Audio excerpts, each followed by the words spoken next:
जय जय श्री राधे।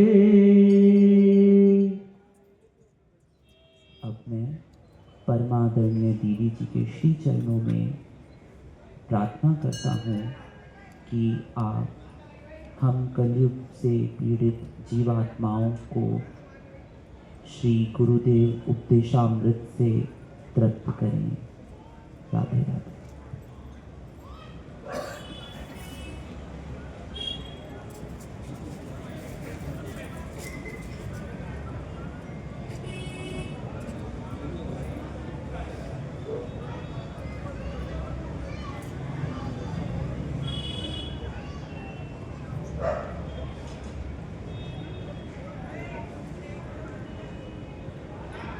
गुरुरारा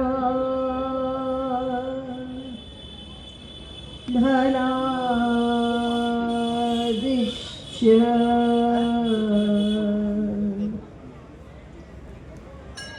गुरु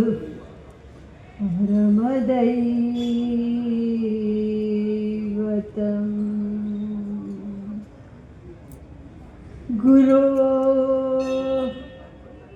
हरतरन्नास्ति कृपालु गुरवे नमः। यस्यैक निःश्वसितकालमथाव लम्य जीवन्ति लोम विलजा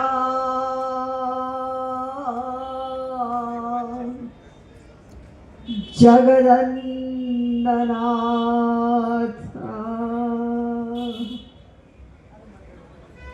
विष्णुर्महान् स इह यस्य कला विशेषो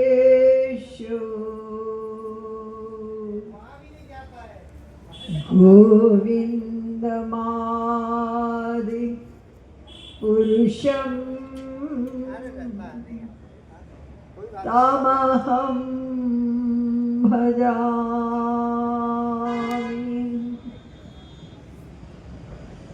नमः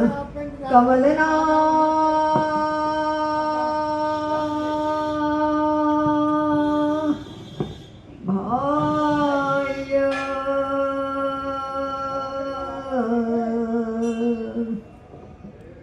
नमः कमलमालिनी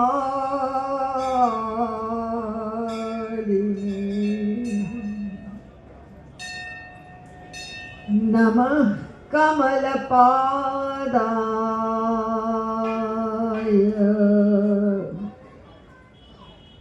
नमस्ते कमलेक्षण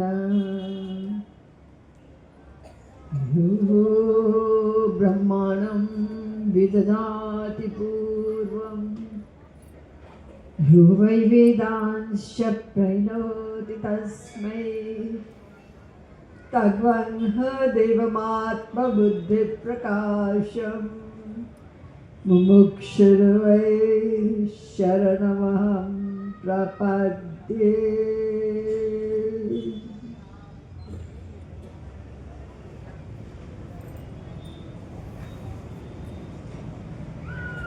भगवत तत्व जिज्ञासु सौभाग्यशाली साधक समुदाय, हम लोग पहले मिलकर भगवान नाम संकीर्तन करेंगे, उसके बाद विषय आगे बढ़ा जाएगा।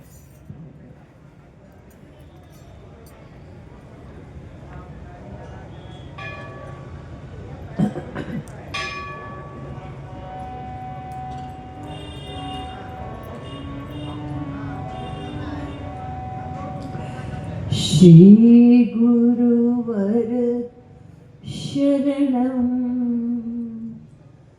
भवसागर तरणं श्री गुरुवर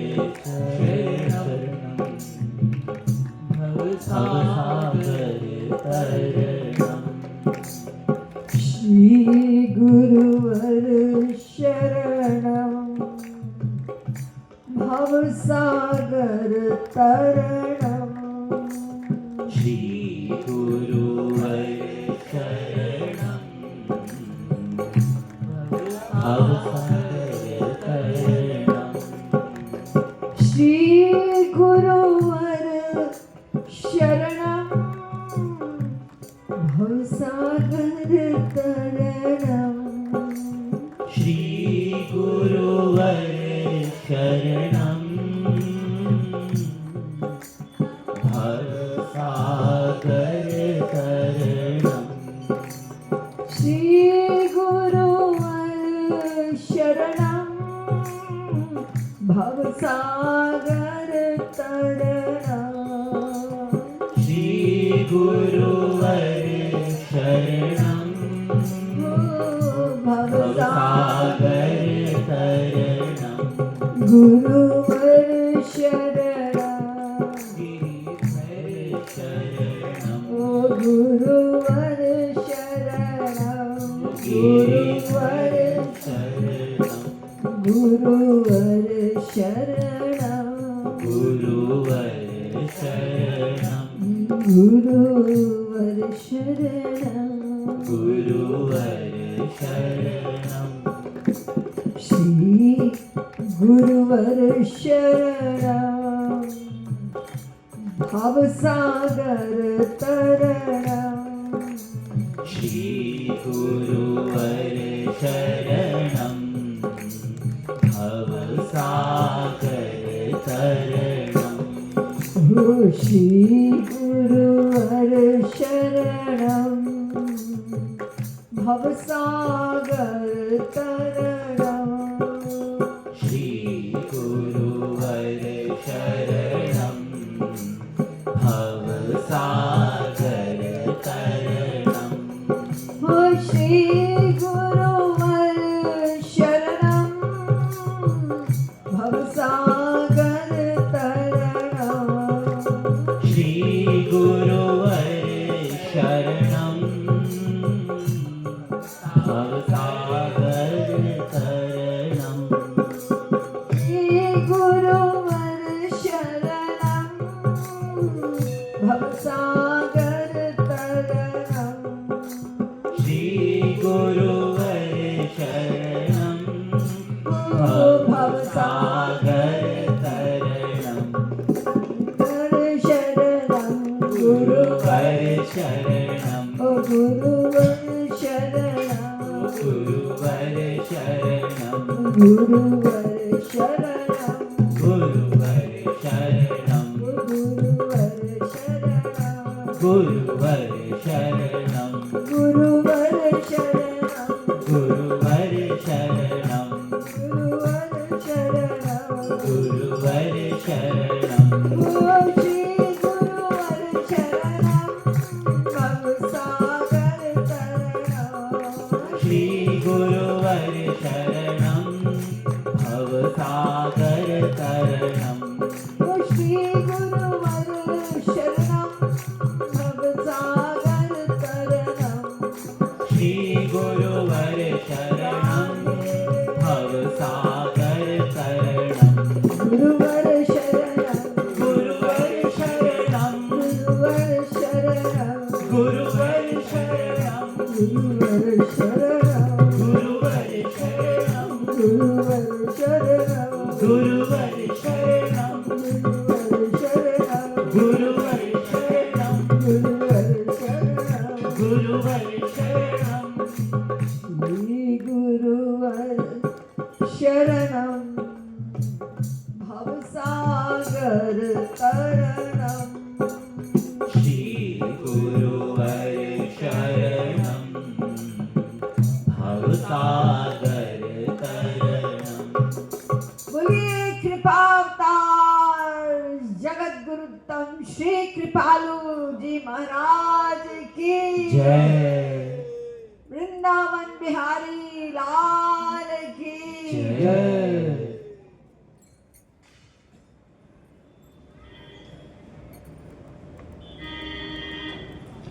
अब आप लोग सावधान हो जाएं।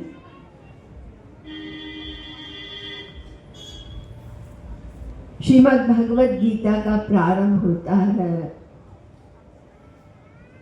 भ्रमति वचने मना शोक संविघ्न मानसा। 31:147।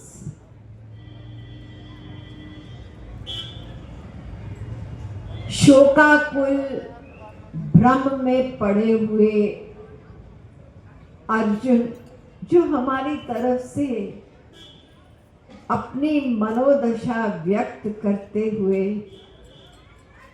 और इस रोग युक्त, प्रत्येक जीव का मन रोग युक्त है ना, मानस रोग कछुक में गाए। तो इस रोग युक्त मन को इलाज के लिए सद्गुरु वैद्य की आवश्यकता है। तो वास्तविक रूप से गीता का प्रारंभ गुरु से ही होता है। सबसे छोटी ये धर्म ग्रंथ की पुस्तक है, एक तरह से 700 श्लोक हैं इसमें केवल। और हमारे संसार में बहुत से लोग हैं, कुछ लोग तो हैं, काफी लोग हैं जिन्होंने 700 श्लोकों को याद कर लिया, उनको कंठस्थ है। लेकिन ये पढ़ने के लिए या पाठ करने के लिए ये भगवत गीता का उपदेश नहीं है। हमें तो ये समझना है कि अर्जुन, जिन्होंने अपने मन की दयनीय दशा व्यक्त की श्री कृष्ण के सन्मुख और उनको गुरु संबोधित करते हुए मार्गदर्शन की प्रार्थना की, तो उस मार्गदर्शन के द्वारा वो कहाँ पहुंचे? नष्टो मोह स्मृतिर्लब्ध्वा त्वत्प्रसादान् मयाच्युत। 18वें अध्याय के 73वें श्लोक पर, यानी शोक चला गया, उनका दुख चला गया, उनका भ्रम सब समाप्त हो गया। तो हमें ये जानना है कि श्री कृष्ण ने क्या उपदेश दिया अर्जुन को, और अर्जुन ने क्या किया जिससे कि उनके मन का ये रोग सारा समाप्त हो गया। और वो स्वयं श्री कृष्ण से कह रहे हैं कि मेरा मोह श्री कृष्ण नष्ट हो गया।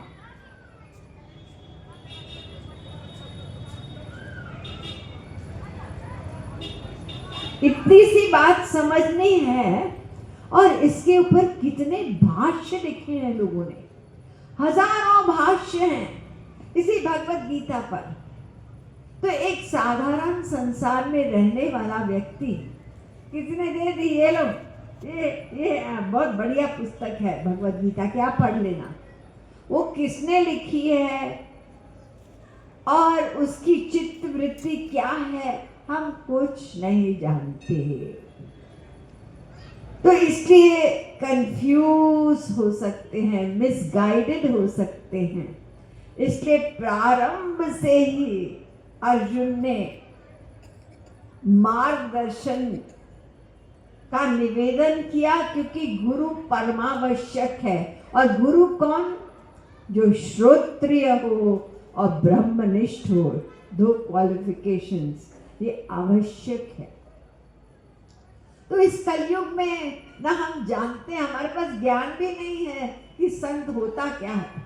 हम तो बाहर से वेशभूषा देखकर निर्णय करते हैं, और ना ही हमारे पास समय है कि हम इसकी रिसर्च करें एक एक जगह जाके कि कहाँ से हमको लाभ होता है, कौन सही कौन गलत, हम निर्णय नहीं कर सकते।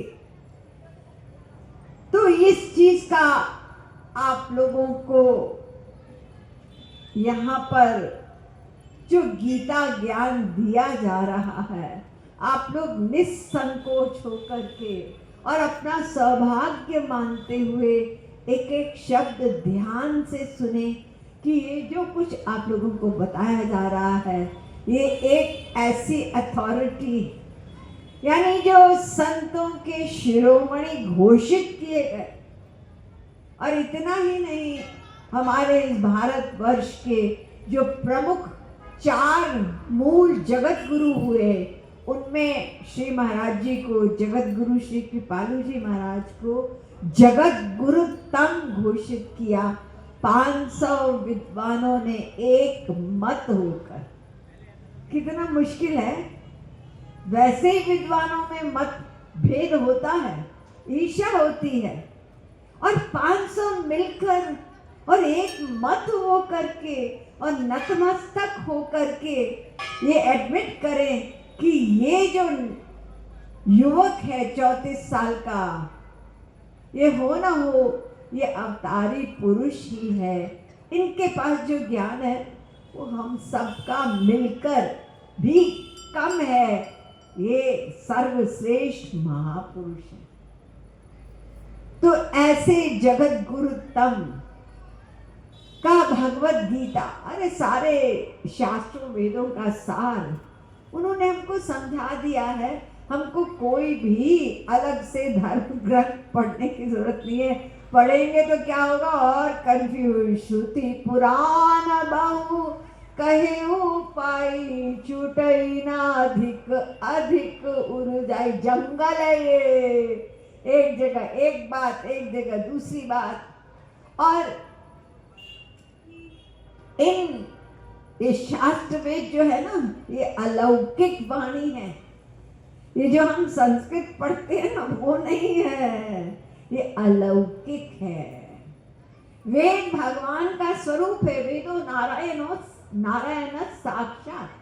जैसे भगवान को कोई नहीं जान सकता तो वेदों को नहीं जान सकता।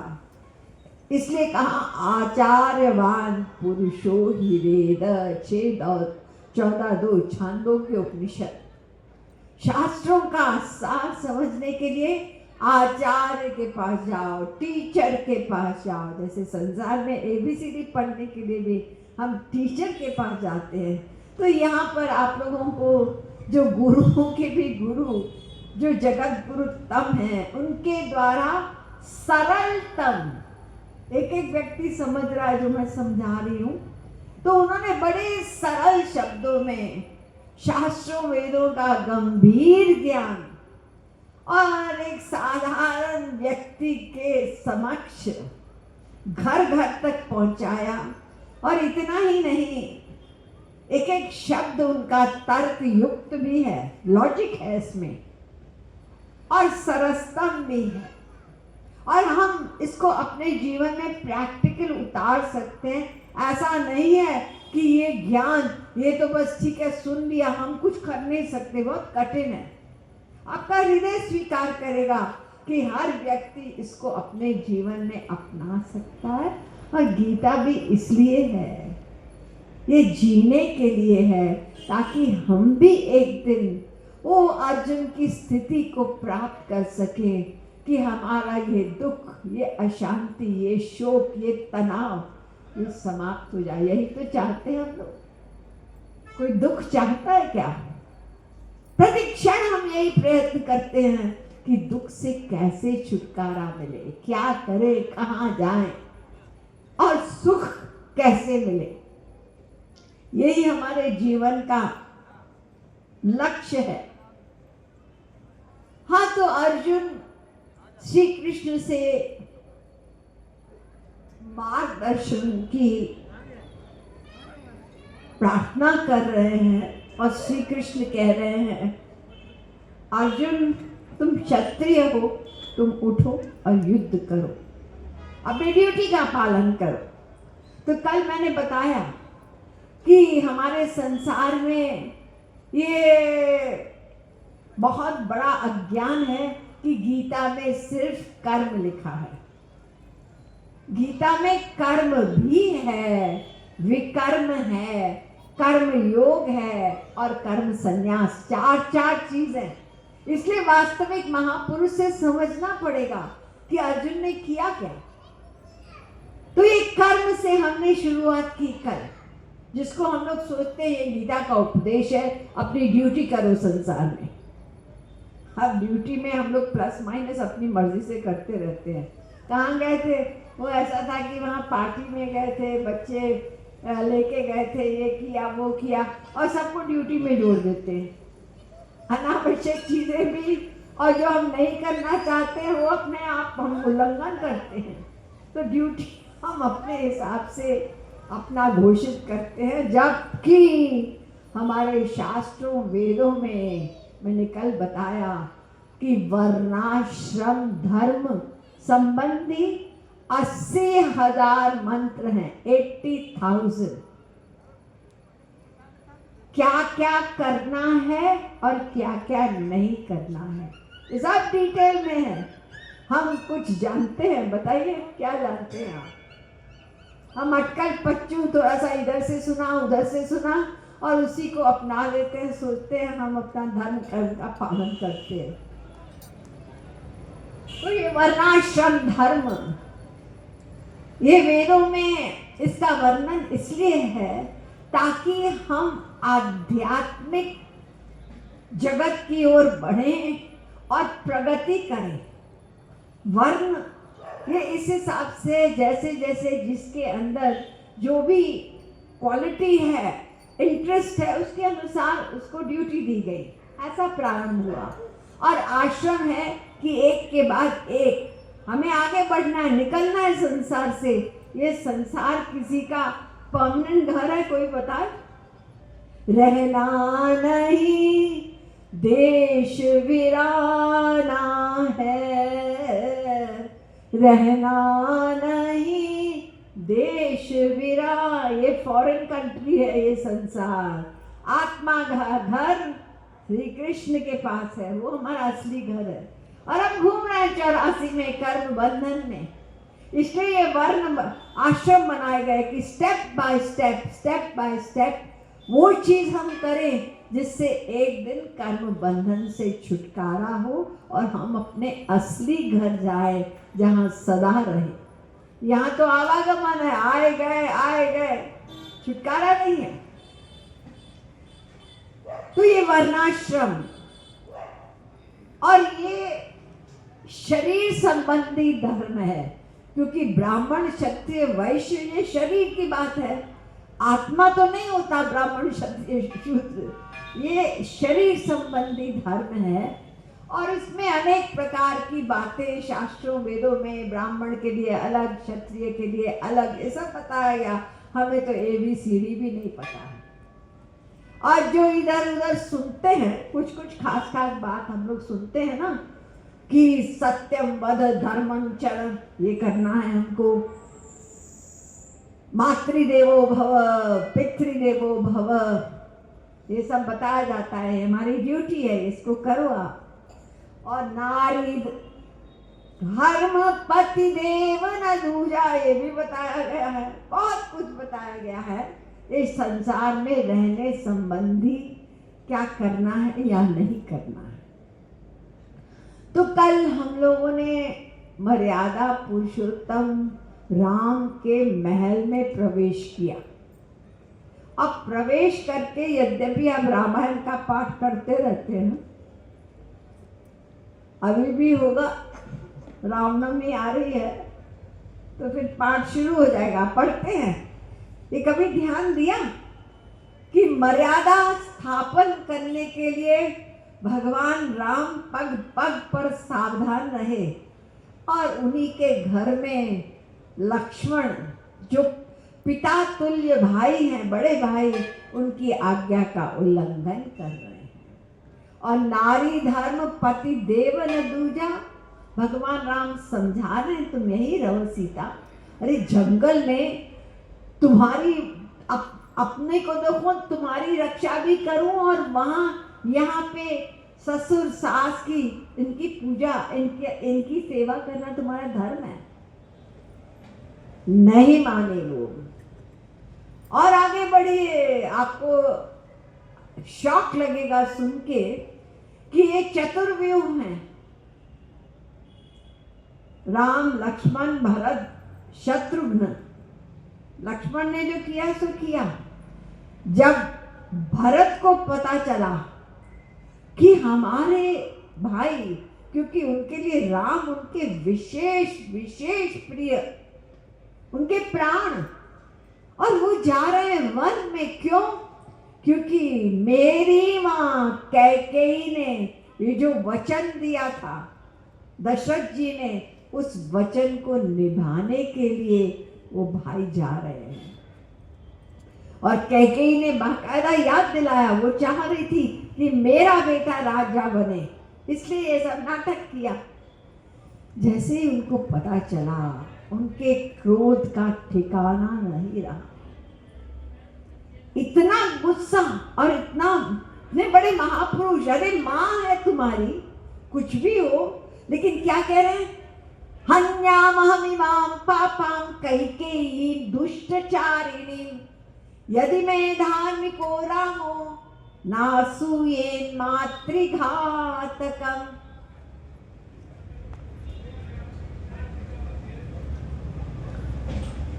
कैकेयी तुम हत्यारिणी हो,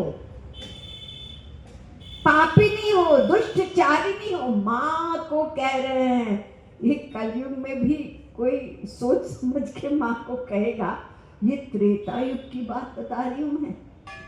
और क्या कह रहे हैं? इतनी बड़ी बात कह दी कि मुझे अगर अपने भाई राम का डर न होता कि वो मुझसे नाराज हो जाएंगे, मैं अभी तेरी हत्या कर देता। ये लिखा है वाल्मीकि रामायण। तो आप देखिए कैसा आदर्श है।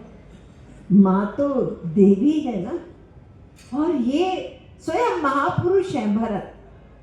और शत्रुघ्न, उनको पता चला कि इसके पीछे चाल किसकी है? मंथरा की। तो उन्होंने कहा, इतना गुस्सा वो कंट्रोल नहीं कर सके, तो उन्होंने क्या किया? मंथरा को हुमगिलात तक कुबर मारा, परिमुह भर मही करत पुकारा। उन्होंने गुस्से में, और मंथरा वो थी ना, हंचबैक कहते हैं, जैसे उनकी टेढ़ी मेढ़ी थी उनका शरीर, तो लात मारा, वो गिर पड़े और वो चोटी से उसको घसीटने लगे ही थे, तो रोक दिया गया। बताइए स्त्री पर इस प्रकार प्रहार करना पुरुष का? ये सब मैं आप लोगों के दिमाग में ऐसी चीज डाल रही हूँ कि आप लोग घबरा रहे हो सुन के। ये सब हो रहा है भगवान राम के दरबार में हुआ। मर्यादा पुरुषोत्तम है। अरे प्रहलाद भी, उनके बाप कौन है? हिरण्यकशिपु। बाप तो बाप होता है। और वो कह रहे हैं कि गुरु पितु मात मैं जाना हूं, मैं किसी को नहीं जानता। वो तो केवल भगवान का ही भजन करते, बाप की कोई आज्ञा पालन नहीं करना है उनको, बाप ही नहीं मानते उनको। और हमारे श्री कृष्ण अवतार में तो खुल्लम खुल्ला धर्म का उल्लंघन जो हम मानते हैं, ये गोपियां हैं, ये तमाम। देखिए इसी कुरुक्षेत्र के मैदान में, महाभारत में कितनी मर्यादाओं का उल्लंघन हुआ है। कोई भी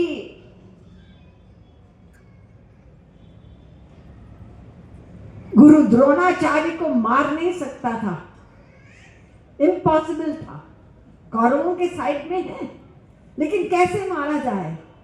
तो श्री कृष्ण ने युधिष्ठिर को कहा, तुम ऐसा घोषित करो। क्या घोषित करो? अश्वत्थामा मारा गया है। अश्वत्थामा द्रोणाचार्य के पुत्र का नाम था।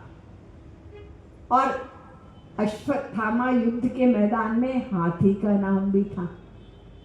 अब युधिष्ठिर तो धर्मराज युधिष्ठिर है, और श्री कृष्ण उनसे कह रहे हैं तुम झूठ बोलो। बताइए हम क्या सोचेंगे इस बात को? अरे भगवान ऐसा कर रहे हैं, वही तो कह रहे हैं सत्यम वद धर्मं चर। तो जैसे ही युधिष्ठिर ने श्री कृष्ण की आज्ञा पालन की, कहा ये बात, तो वहां से आवाज आई कि द्रोणाचार्य का बेटा या हाथी मारा गया। तो हमारे श्री कृष्ण ने क्या किया, जब तक युधिष्ठिर ने जवाब तो दिया कि हाथी, लेकिन श्री कृष्ण ने शंख बजा दिया, कोई सुनने ही ना क्या हुआ। अब उस शोक में द्रोणाचार्य को मारा गया था। यानी अश्वत्थामा, ये सब जो कुछ हुआ, रथ का पहिया धस गया और युद्ध के नियम के अनुसार किसी पर प्रहार नहीं किया जा सकता। कर्ण के रथ का पहिया धस गया और श्री कृष्ण ने अर्जुन से कहा, अब मौका है, तुम मारो। तो अर्जुन ने कहा, कैसे करूं, ये तो युद्ध के नियम के विरुद्ध है। श्री कृष्ण ने कहा, जवाब दिया कि अधर्मी के साथ अधर्म का ही व्यवहार करना पड़ता है धर्म को स्थापन करने के लिए।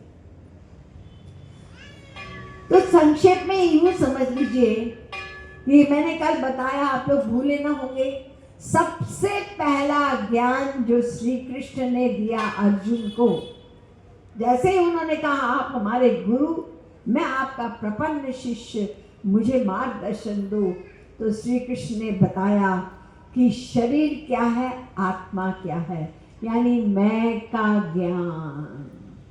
ये मैं का ज्ञान ही हम लोगों को नहीं है।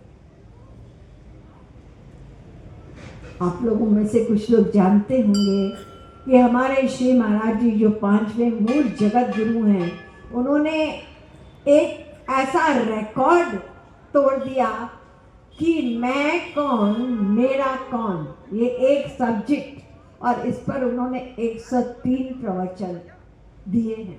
103 प्रवचन, 2 4 6 नहीं, क्योंकि यही सबसे बड़ा ज्ञान है हमारा, जो हमको अनादिकाल से भवाटवी में घुमा रहा है। हम कौन है नहीं जानते, अपने आप को शरीर माने बैठे, इससे सारा दुख है, सारा बंधन इसी के कारण, संसार की आसक्ति ही इसके कारण है। हम शरीर मानते हैं और देखते हैं रोज, जब कोई संसार से चला जाता है तो शरीर अलग है, जो चला गया वो अलग है। शरीर कोई नहीं चाहता, चाहे कितना भी प्यार हो, लेकिन उस शरीर को समाप्त करते हैं, खत्म करते हैं, हटाते हैं घर से। तो कल मैंने बताया कि एक शरीर और एक आत्मा, हम दो हैं। शरीर ये टेम्पररी है, अनित्य, एक दिन पैदा हुआ, एक दिन समाप्त होगा, ये पक्की बात है। जो पुजो सो बिनस है, पर्यो आज के काल, गुरबानी में भी लिखा है, जाता सही ध्रुवो मृत्यु ध्रुवम जन्म मृतस्य च, 2:27 भगवद गीता। तो शरीर अनित्य, शरीर जड़, उसमें लाइफ नहीं है, वो जड़ है। जैसे पंचमा, एक पुतला होता है ना, दुकानों पे देखते हैं ना, बड़ी बड़ी शोरूम में वो पुतले को सजा के कपड़े पहना देते हैं ताकि आपको अट्रैक्शन हो, हम भी ऐसा कपड़ा खरीदे, वो होता क्या, पुतला। तो ऐसे ये शरीर, इसका असली रूप पुतला है। जैसे पहले के जमाने में लोग कोयले पर खाना बनाते, तो कोयले में जो आग होती वो बाहर से आती है, जलाते हैं ना, और जैसे ही आग चली गई तो कोयला अपने रूप में आ जाता है, ठंडा, वो कुछ नहीं कर सकता, कोई रोटी नहीं बनेगी। तो ऐसे ये शरीर है जड़, इसमें जो शक्ति आती है चैतन्यता की, आत्मा से। तो शरीर अनित्य, शरीर जड़, और शरीर पंचमहाभूत का मटीरियल है, और आत्मा ये नित्य है। ये पहला ज्ञान दिया श्री कृष्ण ने अर्जुन को। तुम किसको मारोगे, ये इनका तो समय आ गया, पहले ही मैं मार चुका हूँ। आत्मा नित्य है, कोई शस्त्र इसको मार नहीं सकता, ये नित्य है। नंबर 2, आत्मा चेतन है। जहां जाएगा वहां चैतन्यता प्रदान करेगा। तो शरीर में सिर से लेके पैर तक कहीं भी स्विच वो दर्द होता है, वो आत्मा की चैतन्यता के कारण। आत्मा निकली कि आप काट दो, जला दो, कोई अंतर नहीं होगा, कोई हरकत नहीं होगी, कोई चिल्लाना चीखना नहीं होगा, क्योंकि आत्मा चली गई। और आत्मा दिव्य है, श्री कृष्ण का अंश है। अब चलिए, इसी पर आध्यात्मिक साधना निर्धारित होती है। हमको क्या करना है, इसी से आगे बढ़ेंगे। तो हम दो हुए, एक शरीर और एक आत्मा, ठीक है। तो हमारे दो धर्म हैं, दो। एक शरीर का धर्म जिसको भौतिक धर्म कह सकते हैं, अपार धर्म कह सकते हैं, अनित्य धर्म कह सकते हैं। और एक आत्मा का धर्म है जो भागवत धर्म है, आध्यात्मिक धर्म है, पर धर्म यानी श्रेष्ठ जो है। तो दो धर्म हो गए, एक शरीर का और एक आत्मा का। अब शरीर क्योंकि टेम्पररी है, तो शरीर का धर्म भी टेम्पररी है। और शरीर बदलता है ना, बालक है, फिर जवान हुआ, फिर वृद्ध हुआ, ये परिवर्तन है ना शरीर में, इसलिए शरीर का धर्म भी बदलता है। ब्रह्मचारी के लिए अलग, वानप्रस्थ के लिए अलग, गृहस्थ का अलग, क्योंकि वो शरीर परिवर्तनशील है। तो शारीरिक धर्म है वो वर्णाश्रम धर्म, जिसकी बात हमने संक्षेप में की ना, वो शारीरिक धर्म है। और आत्मा ये नित्य है। तो आत्मा वाला धर्म जो है, भागवत धर्म है ना, वो नित्य है और वो सबके लिए एक है। एक ब्रह्मचारी के लिए भी वही धर्म, गृहस्थी के लिए भी वही धर्म, वानप्रस्थी और सन्यासी के लिए है, चाहे वो ब्राह्मण हो, चाहे क्षत्रिय हो, चाहे शूद्र हो, सेम है। देखिए कोई कंफ्यूजन नहीं है। तो आत्मा का धर्म क्या है? श्री कृष्ण की भक्ति, भगवान से प्रेम, चाहे वो किसी धर्म का हो व्यक्ति, चाहे किसी आश्रम किसी का भी हो, लेकिन सब का यही एकमात्र आत्मा का धर्म है, भगवान से प्रेम करना। देखिए कोई कंफ्यूजन नहीं है। बाहर के धर्म में बहुत अंतर है, जैसे जिसको हिंदू कहते हैं, वो लोग एकादशी के दिन व्रत करेंगे और पूरब की ओर मुंह करके और अपना संध्या वगैरह जो भी करना है वो करेंगे। अलग अलग त्योहार हैं। और जो मुसलमान है वो रमजान पे वो अपना व्रत करते हैं और वो पश्चिम की ओर मुंह करके अपना नमाज जो कुछ करते हैं, वहाँ अलग हो गया। क्रिश्चियन धर्म में ये लोग ईस्टर में अपना व्रत करते हैं, उनका अलग हिसाब किताब है और आपस में लड़ते हैं सब। तुम अलग हो तो हम अलग हैं, देखो हमारा अलग है, तुम्हारा अलग है। ये कितनी अज्ञानता है। जो जिस स्थान पर पैदा हुआ, जहाँ पर उसके माँ बाप या वहाँ का समाज जिस चीज़ को अपनाए वो अपना लो, तो उसमें अंतर होगा। उसमें लड़ते का एक हो, तो शरीर का है। आत्मा का तो सबका एक होगा, चाहे तुम अपने आप को मुसलमान कहो, चाहे क्रिश्चियन कहो, चाहे तुम हिंदू कहो, कुछ भी कहो, सिख धर्म, आत्मा का धर्म सबका एक है, कोई झगड़ा ही नहीं है इसमें। हम आत्मा के धर्म को तो न जानते हैं न मानते हैं, बस बाहर में आपस में लड़ते करते, तुम अलग हो, तुम अलग हो, और एक दूसरे को ये नाटक और शुरू हो गया है हमारे देश में, पैसे के बल पे। क्या कन्वर्जन जिसको बोलते हैं, तुम क्रिश्चियन बन जाओ। अब वो बेचारा गरीब है, बच्चों को पढ़ाने का पैसा नहीं है, सब कुछ ठीक है, पैसा मिल रहा है, हम बन गए क्रिश्चियन। क्या बन गया क्रिश्चियन? शरीर तो वही रहेगा, आत्मा तो श्री कृष्ण भगवान का अंश है। परिवर्तन क्या? ये सब पॉलिटिकल कि हमारे जो धर्म के अनुयायी हैं वो और बढ़े। अरे बढ़े क्या, सबका एक ही धर्म है ना, भगवान से प्रेम करना। ये तुम किसी को ये अंग्रेज क्रिश्चियन बना रहे हो, मुसलमान बना रहे हो, इससे होता क्या है? अब बेचारे गरीब लोग मानते हैं इस बात को, क्या करें? पैसे के बल पे ये सब हो रहा है और बहुत बढ़ता जा रहा है हमारे देश में। बहुत दुख की बात है, क्योंकि सनातन धर्म में सब कुछ है। हर प्रश्न का उत्तर आपको सनातन धर्म में मिलेगा, जो कि और जगह, क्योंकि मैं तो क्रिश्चियनिटी में ही पढ़ी हूँ, बड़ी हुई हूँ, मैं जानती हूँ कि वहाँ हमारे प्रश्नों का उत्तर पूर्णतया हमको नहीं मिल सकता है। आत्मा क्या है, ये सृष्टि क्या है, कहाँ से प्रारंभ, सब लॉजिक से। तो सनातन धर्म को बेचारे पैसे के बल पे छोड़ देते हैं। तो इसलिए आत्मा का धर्म सबका एक ही है, और आत्मा का धर्म ये नित्य है, ये दिव्य है, ये श्रेष्ठ धर्म है। और शरीर का धर्म ये अनित्य धर्म है, ये अपर धर्म, यानी ये शरीर संबंधी है और परिवर्तन होता है। देखिए आज में ही है, एक स्त्री का धर्म क्या है? पहले के ज़माने में स्त्रियां घर रहती थी और खाना बनाना, बच्चों की देखभाल करना, ये सब हो रहा था। और आज क्या है? आज वो भी नौकरी पे जा रही हैं। देखिए धर्म बदल गया ना, वो नौकरी करने जा रही हैं। तो ये परिवर्तनशील धर्म है।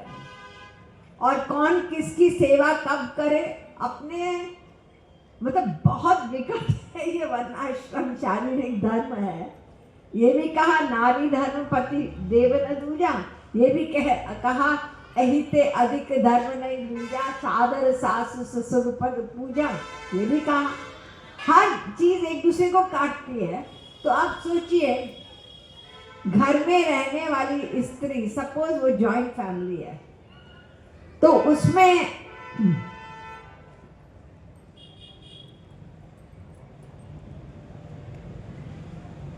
ससुर जी ने आज्ञा दी कि जरा चश्मा ला देना मुझे। इतने में सास ने कहा मुझे दवा खानी है, मुझे पानी ला दो। किसको पहले माने? ये तो हमारे पति का बाप है, लेकिन पिता शतगुना माता, ये कहा गया हमारे शास्त्रों में कि माँ का स्थान बाप से अधिक श्रेष्ठ है। तो वो तो सास है, उसका स्थान उससे अधिक है, उसकी बात मानो। इतने में पति ने कहा मेरे को लेट हो रहा है, मुझे खाना दो तुरंत, मुझे जाना है, ऑफिस जाना है। अब उसको सुने क्या?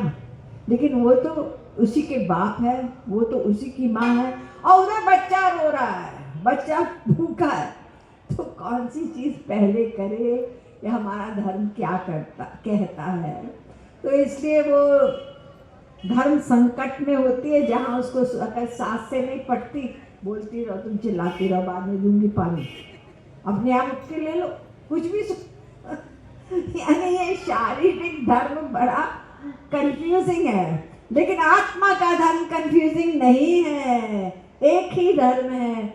हमको ये जो मानव देह मिला है इसलिए मिला है क्योंकि हम उस प्रभु से बिछड़े हुए हैं, उसी के कारण सारा दुख है। तो इसी शरीर में हमको एक ही चीज करनी है, चाहे हम गृहस्थ में हो, चाहे हम ब्रह्मचर्य हो, कोई भी हो शरीर, हमारा आश्रम केवल ईश्वर भक्ति, कोई झगड़ा नहीं है इसमें। तो कल हमने जो आप लोगों को कंफ्यूज किया था ना कि देखो लक्ष्मण जी क्या कर रहे हैं, ये जो सीता जी क्या कर रहे हैं, ये सब जो कर रहे हैं ना, ये पर धर्म का, आत्मा के धर्म का पालन कर रहे थे। वो प्रमुख है, उसके सामने शरीर का धर्म नीचा है। यानी प्रभु राम ये भगवान है, और भगवान मोरे सबई एक तुम स्वामी, दीन बंधु उर अंतरयामी। ये आत्मा के धर्म का पालन करने जा रहे हैं। सीता जी भी आत्मा के धर्म का पालन। जब आत्मा के धर्म के पालन की बात आती है तो शरीर के धर्म में अगर हमारा कुछ गड़बड़ होता है या उल्लंघन होता है, उसमें हमको दंड नहीं मिलता, लेकिन हम सही सही आत्मा, हम बहानेबाजी न करें, ना उधर करें ना इधर करें, तो फिर उसका तो दंड मिलेगा। जो भक्ति करता है और पूरी निश्चय रूप से उसका लक्ष्य वही है, तो श्री कृष्ण स्वयं कह रहे आज्ञायैव पुनान् दोषान् मया दिष्टान् विश्वका धर्मान् संत्यज्य यः सर्वान् मां भजेत् सचत सत्तमा। जो मेरी भक्ति करता है, अगर शास्त्रों वेदों में लिखे हुए नियम का उसमें उसकी त्रुटि हो जाती है, गड़बड़ी हो जाती है, उसको हम दंड नहीं देते हैं, क्योंकि उसका जो प्रमुख लक्ष्य है वो मेरी भक्ति है। तो आप लोग समझ गए। वैसे तो यहाँ पर एक कमरा है, तो अगर आपको कोई प्रश्न पूछ रहा है तो कल यहाँ पर मैं 6:30 बजे आ जाऊंगी, तो जिन लोगों को प्रश्न पूछना है, कुछ समझना है, आप लोग आ सकते हैं। हाँ, तो ये 2 धर्म हो गए हमारे, एक शरीर का धर्म, ये नीचा है, और श्रेष्ठ है आत्मा का धर्म। और आत्मा का धर्म सबका एक ही है, कोई झगड़ा ही नहीं है। अब श्री कृष्ण से जब अर्जुन ने कहा कि मैं अगर युद्ध करता हूं तो उसका परिणाम क्या होगा, आप कह रहे हैं मैं धर्म का पालन करूं, तो श्री कृष्ण ने कहा हदो वा प्राप्स्यसि स्वर्गम जित्वा वा मोक्षसे वही। अर्जुन, तुम अगर अपने कर्तव्य का पालन करते हुए मृत्यु को प्राप्त होते हो तो ये एक पुण्य कर्म है, तो तुमको उसके परिणाम स्वरूप स्वर्ग की प्राप्ति होगी। और अगर तुम जीत गए तो राज्य तो तुम्हारा हो ही गया। तो कृष्ण, मैंने तो आपको पहले ही बता दिया ना, कांक्षी विजयम कृष्ण न च राज्यम सुखानी च, पहले अध्याय में 32वें श्लोक। मुझे राज्य नहीं चाहिए, मुझे पता है इसमें संसारी राज्य में कहीं भी सुख नहीं है। मुझे बताओ स्वर्ग जो आप कह रहे हैं ना, पुण्य कर्म का फल, वहां क्या मैं इस माया से, इस दुख से, इस शोक से, इस भव बंधन से छुटकारा पाऊंगा? जवाब दीजिए। श्री कृष्ण ने कहा नहीं अर्जुन, यामिमां पुष्पितां वाचं प्रवदन्त्य विपश्चिता वेदवादरताः पार्थ नान्यदस्तीति वादिनः। 2:42। ये जो लोग स्वर्ग का लक्ष्य बनाते हैं ना, और जो उनको प्रेरित करते हैं, तो वो मूर्ख है। इष्टापूर्तं मन्यमाना वरिष्ठं नान्यत् श्रेयो वेदयन्ते प्रमूढ़ाः। बताओ, जो स्वर्ग का लक्ष्य मानते हैं, तो हमारे वेद कहते हैं वो महामूर्ख है। और हम तो रोज बोलते हैं पूज्य पिताजी का स्वर्गवास हो गया, ये तो स्वर्ग है, ऐसा तो बोलते हैं ना, क्योंकि हम जानते ही नहीं कि सनातन धर्म के बारीकियां क्या है। तो इसी गीता में फिर श्री कृष्ण कह रहे हैं तेतम भुक्त्वा स्वर्गलोकम विशालम क्षीणे पुण्ये मर्त्यलोकम विशन्ति।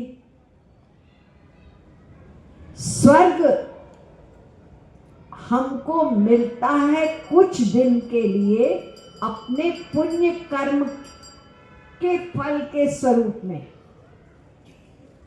स्वर्ग का भोग भोगते हैं, जैसे आप लोग देखते हैं, कभी कभी दिखाते हैं ना, रामायण में या महाभारत वगैरह में, स्वर्ग में ऐसा ऐश है, ऐसा है, उनका शरीर भी डिफरेंट है, वहाँ पे भूख प्यास पसीना नहीं है, ये सब बातें स्वर्ग के शरीर के बारे में। जैसे हमारे संसार में समझ लीजिए, एक बेचारा, एक गाय है, वो घास खा रही है, हरा हरा घास, उसको आनंद मिल रहा है। और एक आप हैं अपने घरों में अरबपति लोग, क्या खा रहे हैं? रसमलाई रसगुल्ला खा रहे हैं, क्या स्वाद है, उनको भी आनंद मिल रहा है। लेकिन वो आनंद और वो आनंद में कोई अंतर नहीं है, देखने में अंतर है, ये तो घास है, लेकिन उसको जो आनंद मिल रहा है वो वही आनंद मिल रहा है जो आपको रसगुल्ला खाने में मिल रहा है। ऐसे ही ये संसार का जो भोग है, वहाँ स्वर्ग में भी बड़ा भोग है, लेकिन आनंद बराबर है, देखने में अंतर है। अरे वहाँ बहुत बड़ी बड़ी चीजें हैं स्वर्ग में, और वो जो हमको मिलता भी है स्वर्ग, वो कुछ दिन के लिए मिलता है। जितना आपका पुण्य कर्म होगा उतने दिन के लिए वो स्वर्ग की प्राप्ति होगी, और आपने स्वर्ग के सुखों को, ऐश्वर्यों को भोग लिया, पुण्य समाप्त हो गया, चलो नीचे।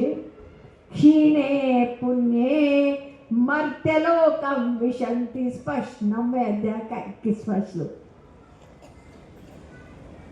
तुलसीदास जी ने भी कहा ना, स्वर्ग स्वल्प अंत दुखदायी। देखो सब कुछ लिखा है हमारे यहाँ, और हम ध्यान नहीं देते। और हमारे भारत में ही, बाहर वाले बेचारे क्या जाने ABCD, भारत में ही ये ज्ञान नहीं है कि स्वर्ग भी माया के अंतर्गत है। इसलिए आप कभी कभी सुनते हैं, इंद्र को ईर्ष्या हुई, इंद्र को क्रोध आया। स्वर्ग के देवता राजा है वो।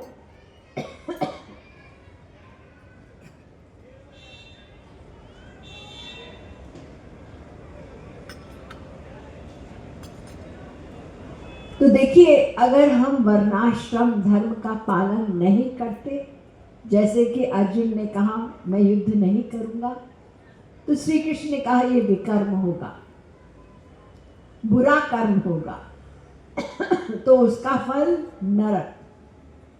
और अगर मैं अपने वर्णाश्रम धर्म, क्षत्रिय धर्म का पालन करूंगा तो उसका फल तुमको मिलेगा, या तो ये संसार और या तो स्वर्ग मिलेगा। सब टेम्पररी है। और वो भी अगर कोई ठीक ठीक पालन करे, जैसे लिखा है ना हमारे शास्त्रों वेदों में, उसको बिल्कुल 100% वैसा करे, चाहे वो यज्ञ कर रहा है, चाहे कुछ कर रहा है, ये सब करते हैं हम लोग। अरे दान भी करता है, दान में भी कितने नियम है। हम लोग तो दान करते हैं, सबको सुनाते हैं, हमने इतना किया, मंदिरों में नाम लिखते हैं। वृंदावन में देख लीजिए, जगह जगह पत्थरों पे नाम लिखा है। और सबसे पहला नियम है दान गुप्त हो, इस हाथ को पता न चले जो ये हाथ दे रहा है, यहाँ तक कहा गया। और अगर हमने तमोगुणी रजोगुणी को दान दिया तो उसका फल क्या होगा? तमोगुणी रजोगुणी सत्वगुणी बंधन। एक व्यक्ति को हमने खाना खिलाया, भूखा था, वो रो रहा था, खाना दे दो बाबू, खाना दिया, ताकत आई और उसने जाके एक उसका दुश्मन था उसको मारा। अब दुश्मन को मारा उसने, लेकिन आपने उनको खाना खिलाया ना, तो तब उसके अंदर ताकत आई, ताकत आके उसने गलत कर्म किया, तो उस गलत कर्म का दंड आपको भी। अरे राम, ये तो बड़ा खतरनाक है। एक तो हम अच्छा कर्म करें और फिर फंसे। ये हमारे, समझ लो, ये हमारे लिखा है बाकायदा। इसलिए दान देने से पहले भली प्रकार से समझ लो कि ये सही जगह है कि नहीं है। हम केवल दया भाव में आके और गलत जगह दे दिया और दुष्परिणाम हुआ, उसने शराब खरीद ली, तो उसका दंड हमको भी मिलेगा। तो इसलिए हमारे शास्त्र में कहते हैं कि जहां तक हो सके तुम दान करो तो किसी महापुरुष के द्वारा करो, ताकि आपको उसका फल कृपा और भक्ति मिले। ये पक्की बात है। तो इसलिए समझ के, और अगर तब तक आपको समझ में नहीं आया कि कौन सी जगह है, तो आप श्री कृष्ण को अर्पित करके, प्रभु मेरा कुछ भी नहीं है, मैं खाली हाथ आया, खाली हाथ जाऊंगा, बस आपके इस संसार, इस जीवों को मेरे पास है तो मैं आपके निमित्त उनको दे रहा हूँ। ये भाव अंदर से हो, मैं दे रहा हूँ ऐसा ना हो। हमारे पास है क्या, कौन सी चीज हमारी है बताए ना। खाली हाथ पैदा हुए थे और खाली हाथ जाएंगे। बीच में जो हमारा हमने मान लिया है वो हमको उसमें आसक्ति हो गई, तो इसलिए शास्त्र वेद कहते हैं तन मन धन समर्पित करो, उसमें तुम्हारी अटैचमेंट है। तो देखो दान में भी कितने नियम हैं, हर चीज को कोई सही सही, यज्ञ भी शक्ति संपद्यते धर्मस, इतने नियम है और जगह जगह यज्ञ कर रहे हैं, इतने कुंडी का यज्ञ ये हो रहा है। इस यज्ञ में जो आपने यज्ञ करने के लिए वो पंडित रखा है उसका उच्चारण वेद मंत्रों का बिल्कुल सही हो और आप भी उन मंत्रों का अर्थ जानते हो। जो सामग्री आप लाते हो ऐसी दुकान से लेनी चाहिए जहाँ पे गलत सामान नहीं बिक रहा है और आपकी इनकम भी वाइट मनी की इनकम हो। नंबर 2, स्थान भी सही हो, समय भी सही हो। इतने सारे नियम हैं इस कलयुग में। गलत हो गया तो उल्टा उसका परिणाम होगा। तो ये सब चीज अगर हम सही सही करते हैं, ये शारीरिक धर्म का पालन सही सही अगर होगा तो उसका परिणाम है स्वर्ग। इसीलिए भगवत गीता में कर्म की प्रशंसा भी की गई है और कर्म की निंदा भी की गई है। तो ये हमको समझना जरूरी है कि किस कर्म की प्रशंसा है और किस कर्म की निंदा है। जिस कर्म में भक्ति न हो, जिस कर्म में केवल शारीरिक धर्म का पालन हो, वो भी गड़बड़ सड़बड़ हो, उसी की निंदा। जनक जी का एग्जाम्पल दिया, कर्म नहीं वही संसिद्धिं महास्थिता जनकादय। जनक राजा, सीता के पिता, अरे वो तो परम सिद्ध महापुरुष है, तो उन्होंने जो पालन किया उससे सिद्धि प्राप्त हुई। तीसरे अध्याय के 20वें श्लोक में बताया गया। तो एक तरफ से कर्म की प्रशंसा, एक तरफ कर्म की निंदा, ये दोनों चीज भगवत गीता में है। जब तक कि कोई महापुरुष सही गुरु की गाइडेंस न मिले हम कंफ्यूज हो जाएंगे। यही तो कहेंगे, अर्जुन ने कहा मैं युद्ध नहीं करूंगा और गीता समाप्त हुई तो युद्ध किया, तो ये कर्म तो है ये। हम ऐसे अटकल पच्चू बोलते हैं। तो देखिए ये दो धर्म हुए, आत्मा का और शरीर का। तो केवल कर्म जो शब्द आता है गीता में वो शरीर वाले धर्म के लिए आया है। लेकिन श्री कृष्ण ने अर्जुन से कहा, अर्जुन ने कहा देखो मुझे ना राज्य चाहिए ना मुझे स्वर्ग चाहिए, क्योंकि जब दुख से छुटकारा होना ही नहीं है, ये जन्म मरण का चक्कर चलता ही रहेगा, तो क्या जरूरत है मुझे। तो मुझे बताइए मुझे क्या करना है। इस मेरे भ्रम को, इस मेरे शोक को दूर करो प्रभु। तो श्री कृष्ण ने कहा ठीक है अर्जुन, अब मैं बताता हूं तुम्हें क्या करना है। श्री कृष्ण ने कहा अर्जुन तुम ऐसा करो, युद्ध करो और युद्ध ना करो, युद्ध करो और युद्ध ना करो, दोनों बात बोल दी। अब बताओ, अर्जुन कह रहे हैं प्रभु ये आप ऐसे समय में कैसी पहेली बुझा रहे हैं कि मैं युद्ध करूं और ना करूं, ये दोनों कैसे हो सकता है।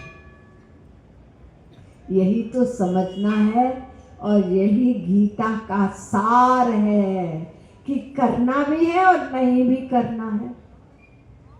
और इस बात को, इस पहेली को, ये सार जो है एसेंस गीता का वो आधे श्लोक में मिलता है हमको। 8वें अध्याय का ये 7वां श्लोक है, आधा श्लोक। अर्जुन ये युद्ध करना भी है और नहीं भी करना है, कैसे करना है तो सुन ले। तस्मात् सर्वेषु कालेषु मामनुस्मर युध्य च। ये 8वें अध्याय का 7वां श्लोक। इसको कर्मयोग भी कहते हैं और अकर्म भी कहते हैं। अकर्म का मतलब कुछ नहीं करना, युद्ध भी किया और कुछ भी नहीं किया, ये अर्थ है उसका। ये श्री कृष्ण ने कहा ना, युद्ध करो और युद्ध ना करो। तो इसलिए इसको, ये जो 8वें अध्याय का 7वां श्लोक है, इसको कर्म योग भी बोलते हैं गीता का, और अकर्म भी बोलते हैं। तो संक्षेप में समझ लीजिए, क्योंकि मैंने 2 धर्म बताए ना, एक शरीर का धर्म और एक आत्मा का। तो शरीर का धर्म अर्जुन के लिए क्या था? युद्ध च, युद्ध करो। और आत्मा का धर्म सर्वेषु कालेषु मां मनुस्मर। अर्जुन सदा और सर्वत्र मेरा स्मरण करके तुम अपने कर्तव्य को करो, ये समझाया सार। तो अर्जुन, क्योंकि उस समय युद्ध का परिकरण था, तो इसलिए युद्ध की बात की। और हमारे लिए जो कुछ हमारा इस समय शरीर रूपी धर्म है, संसार में जो कुछ हम कर रहे हैं उसी को अप्लाई करके, लेकिन वो जो मेन पॉइंट है ना, सदा सर्वत्र मेरा स्मरण। देखिए भक्ति आ गई ना। मैंने प्रारंभ में ही कहा था कि भगवत गीता में पग पग पर भक्ति बताई गई, लेकिन कोई समझाने वाला तो हो। तो ये सार जो गीता का अपना संसारी, यानी ये शरीर की ड्यूटी करते हुए और आत्मा के धर्म का पालन। और आत्मा के धर्म का पालन क्या है? हम यही प्रैक्टिस करें कि सदा सर्वत्र अपने प्रभु का जो आत्मा, हम ये आत्मा जिनका अंश है वे ही हमारे हैं, उनका हम स्मरण करें। केवल मुंह से ना बोले त्वमेव माता च पिता त्वमेव बंधु, हम तो मुंह से बोलते हैं, ये बात मानते नहीं हैं। तो अगर हम मानेंगे तो जैसे संसार में जिससे हमारा प्यार होता है तो उसका स्मरण करते हैं ना, उसके बारे में सोचते हैं ना, वो मन में आता है ना। तो यही बात यहाँ पर कही गई कि अर्जुन तुम मेरा स्मरण कर और अपना वर्क कर। तो ये एक सार है, लेकिन इस सार को और आगे हमें समझना है, तभी प्रैक्टिकल करेंगे। क्योंकि आपके मन में तो यही होगा कि क्या बात, ये तो बड़ा कठिन है, हम घर का काम कर रहे हैं और श्री कृष्ण का स्मरण करें तो ये तो हो नहीं पाएगा और हमारा काम भी गड़बड़ हो जाएगा, ये सब हम सोचते हैं। तो कैसे होगा, क्या होगा, ये सब विषय अब आगे आएगा। बोले वृंदावन बिहारी लाल की, श्रीमद सतगुरु सरकार की। गीता की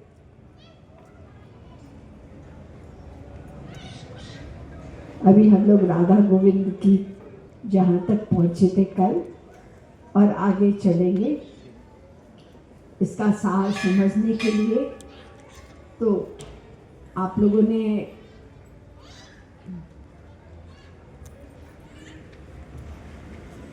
श्री महाराज जी के प्रवचनों द्वारा सुनना समझा। अब उनके इस काव्य के द्वारा, ये राधा गोविंद के दोहों के द्वारा हम और आगे उसी गीता ज्ञान में अपने मन को डुबाएंगे। स्टार्ट है ना।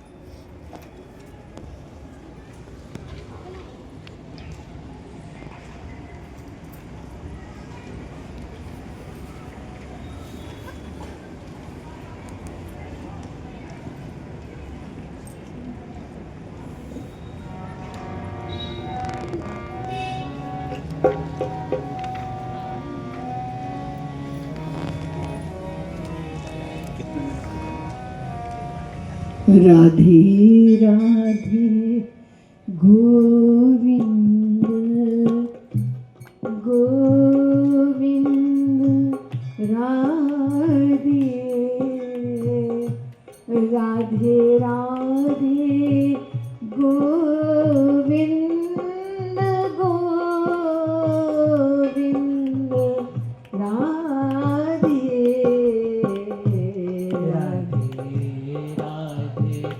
गोविंद गोविंद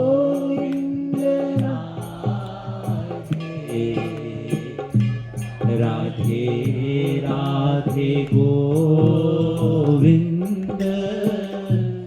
गोविंद राधे ईश्वरीय ज्ञान हित गोविंद राधे मन बुद्धि को गुरु शरण करा दे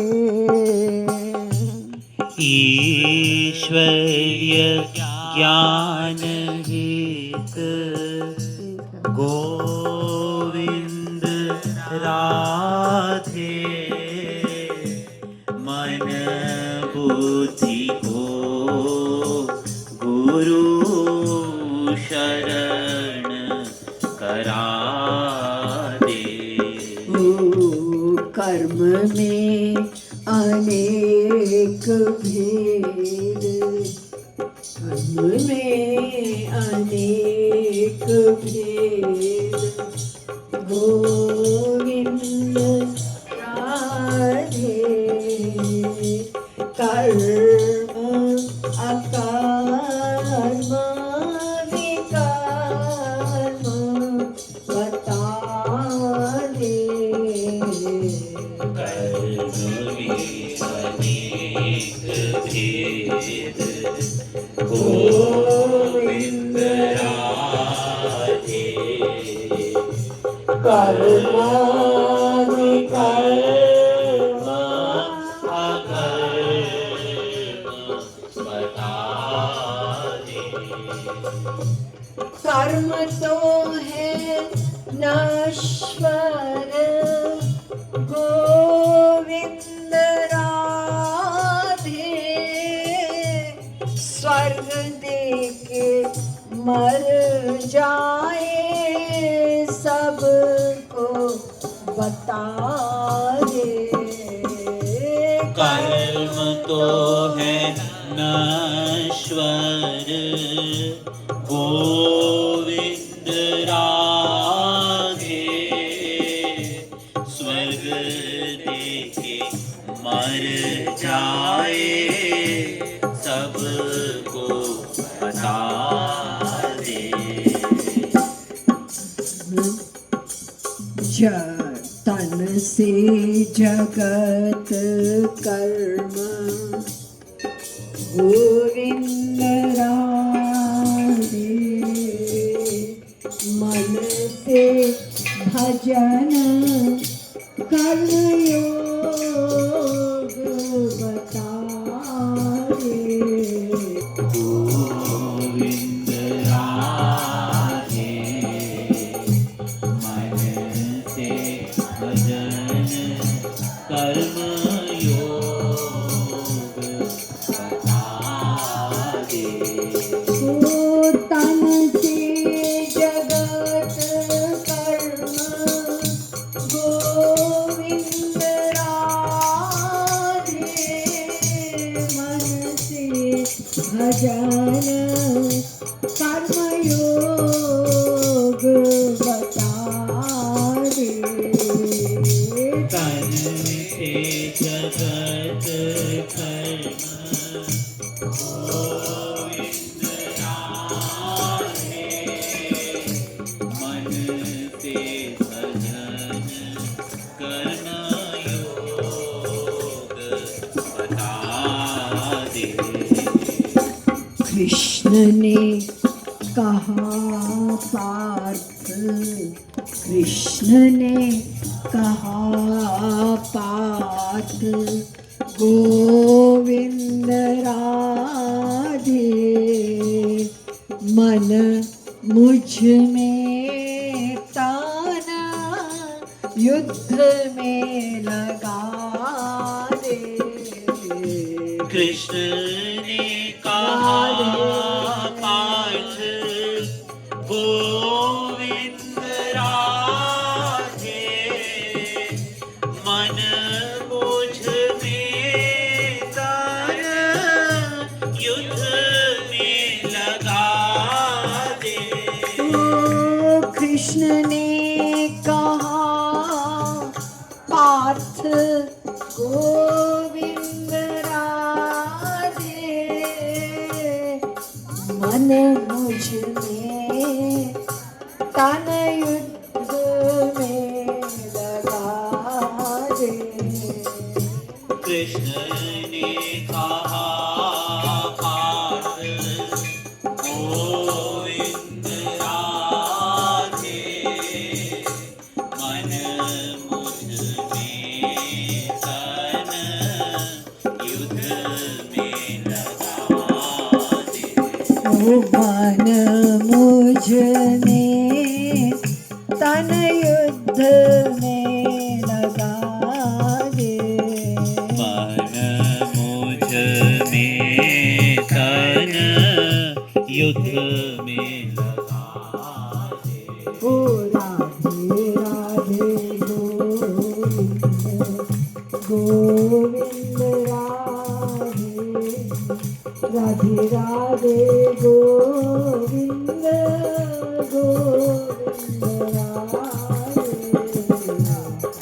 राधे गोविंद गोविंद राधे राधे राधे गोविंद गोविंद राधे। ओ राधे राधे गोविंद गोविंद राधे राधे राधे गोविंद गोविंद राधे। राधे राधे गोविंद गोविंद राधे राधे राधे गोविंद गोविंद राधे। ओ राधे राधे गोविंद गोविंद राधे। राधे राधे गोविंद गोविंद राधे। ओ राधे राधे गोविंद गोविंद राधे। राधे राधे गोविंद गोविंद राधे। राधे राधे गोविंद गोविंद राधे राधे राधे गोविंद गोविंद राधे। राधे राधे गोविंद गोविंद राधे। ईश्वरीय ज्ञान हित गोविंद राधे मन बुद्धि को गुरु शरण करा दे।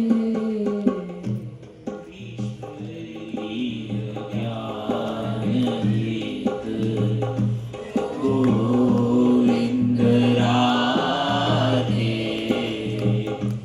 मन बुद्धि को गुरु शरण करा दे। ये भक्ति योग रसावतार जगत गुरुत्तम श्री कृपालु महाप्रभु की जय। लाडली लाल की जय। देखिए आप उनको बताया कि कल्याण